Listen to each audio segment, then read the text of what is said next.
Okay, Assalamualaikum geng. So hari ni abang tu buat ada kereta ni 1.6.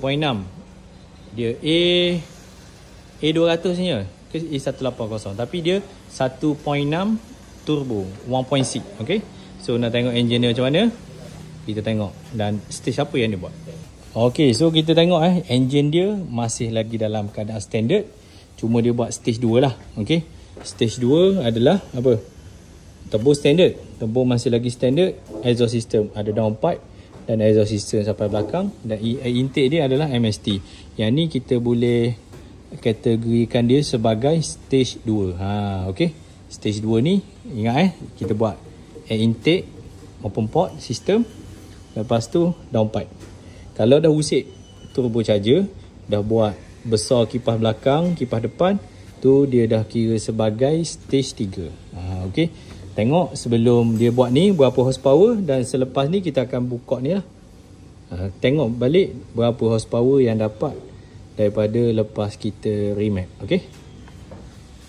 Remap ni dia buat oleh ni Mak Yus. Nampak ni gelang Buddha. Nampak ni. Siapa nak beli ni gelang Buddha? Open price berapa you? Nak buka apa? Tak wah. Tak wah, payah orang nak cari. Kan ambil tanah orang lagi. Okay.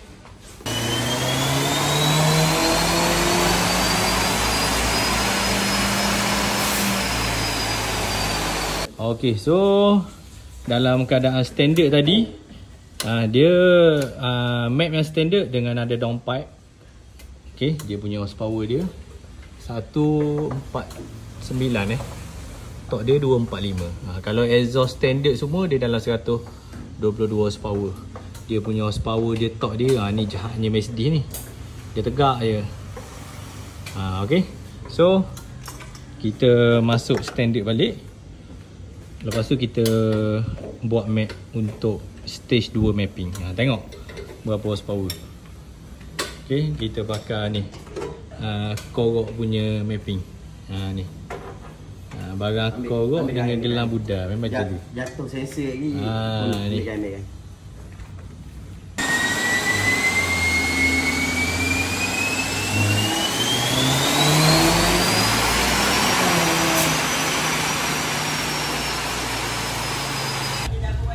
okay, 190 horsepower Tok 298. Okay lah.